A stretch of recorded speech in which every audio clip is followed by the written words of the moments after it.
Sir आवाज़ से मुझे आया कि नात खां हज़रात से तो आपका बहुत करीबी और गहरा ताल्लुक़ है, तो आपने कभी किसी को देखा है जो ये आवाज़ की खैरात, ये तो सवाल ही पता नहीं होता। जो मौजूदा सिस्टम है उसमें तो बहुत कम ही मुझे कोई ऐसा नज़र आया कि इल्ला माशाल्लाह बहुत कम, वरना ज़्यादातर तो वो लिफाफा कल्चर और चंदा कल्चर जो है हमारे यहाँ, वो उसी का ही शिकार नज़र आया। ऐसा आपने कोई देखा है कि कोई ऐसा साहिब आवाज़ शख्स है, कोई नात खा है, उसने कोई खैरात दी हो लोगों को, किसी गरीब को बैठ के सुना दिया हो, बड़ा नाम वाला आदमी है, ऐसा होता नहीं? बड़ा नाम वाला तो गरीब को पास भी नहीं बिठाता। मैंने एक दरवेश देखा था ऐसा नात खा। अच्छा।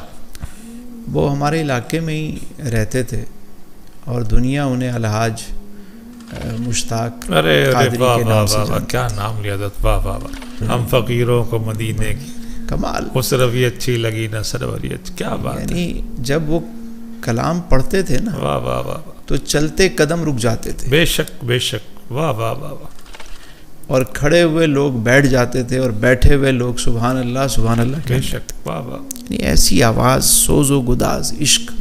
और मैंने देखा कि वो साइकिल पर अक्सर महफिल में आते थे हमारे। अच्छा। मोटरसाइकिल भी नहीं थी उनके पास। कितना बड़ा नाम, कितना बड़ा नाम। लेकिन कभी वो जो कहते हैं ना, जमा नहीं, तमा नहीं, मना नहीं, 1 रुपया कभी किसी से डिमांड। बल्कि मैंने अपनी आँखों से देखा कि बसा औकात उन्हें महफिल में नजराना जमा हुआ तो उन्होंने वहीं पे मस्जिद में किसी को उनको दे दिया। क्या तो मुझे याद है कैसेट के ज़माने में अगर कोई उरूज था तो यही नाम था। और साईं एक बात और है, वो अक्सर ना एक दुआ मांगा करते थे जी। हाजी अच्छा। मुश्ताक साहब, या अल्लाह मुझे ज़वाल नेमत से बचाना। अल्लाह अल्लाह। तो मैं हैरान हुआ कि वो शख्स अपने उरूज पर गया। मतलब जितना बड़ा जनाजा उनका हुआ, इतना बड़ा जनाजा भी मैंने किसी और का, नात ख्वां का नहीं देखा। और अपने उरूज पर, पीक पर शख्स दुनिया से गया। और एक चीज़ और भी देखी कि साहिब मज़ार हैं। यानी मैंने नात ख्वानों में मौजूदा दौर के अंदर मैंने किसी नात ख्वां के मज़ार पर इतने लोगों को जाता हुआ नहीं देखा सुभान अल्लाह, जितना मैंने उनके मज़ार पे। इनाम है रब्बुल आलमीन। सुभान। ये इनाम क्या मिला? एक तो उरूज पर गए, ज़वाल नेमत। दूसरा ये कि आज भी उनका मज़ार जो है वो बना हुआ है और हर वक्त वहाँ कोई ना कोई कलाम मजीद जो है वो तिलावत कर रहा होता बैठ के। तो ये इनाम मिला। और एक वाक़या और हुआ, और वो बड़ा अजीब वाक़या हुआ। अच्छा।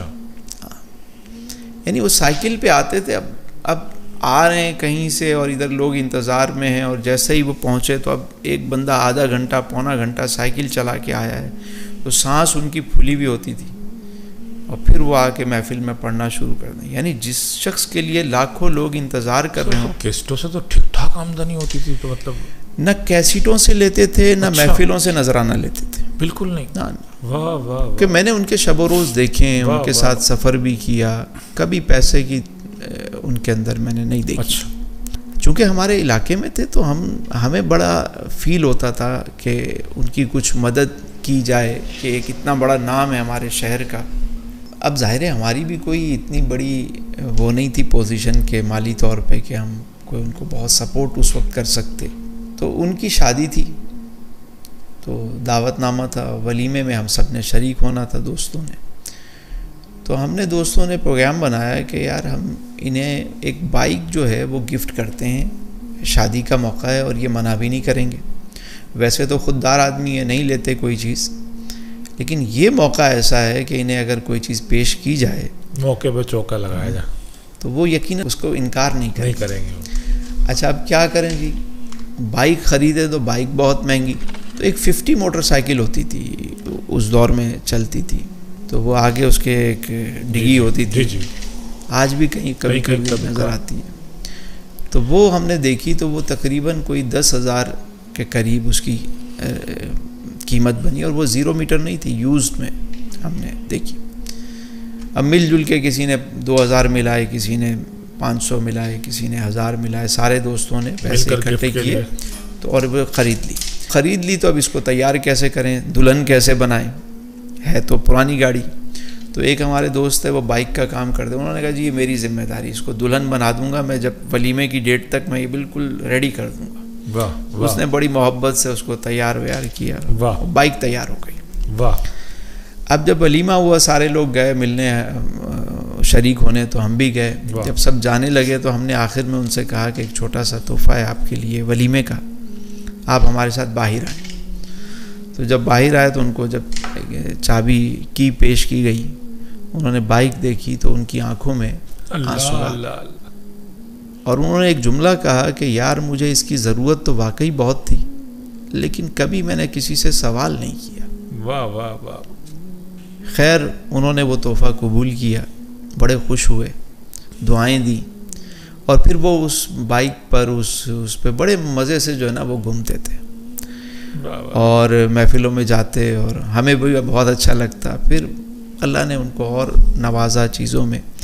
लेकिन ऐसा दरवेश, ऐसा वली सिफत इंसान, ऐसा आशिक रसूल कि जो तिलावत भी बहुत अच्छी करता था, खिताब भी बहुत अच्छा करता था, आलिम भी था, कारी भी था, हुजूर का सना ख़्वां भी ऐसा कि महफिल में जब वो आ जाए तो बस छा जाए। सुभान अल्लाह सुभान। लेकिन उसके बावजूद सादगी और आजिज़ी मतलब ख़त्म थी उस शख्स पर।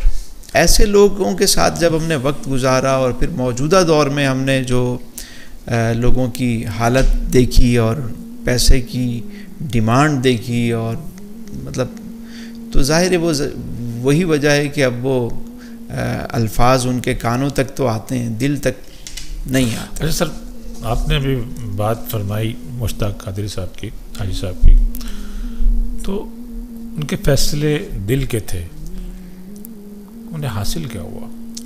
लाखों का कमा सकते थे, प्रॉपर्टी छोड़ के जा सकते थे, बहुत कुछ छोड़ के आ सकते थे। मुझे तो याद है उनका मतलब, मुझे लगता है जो नेमत उन्हें मिली है जी, वो बहुत कम लोगों को मिली।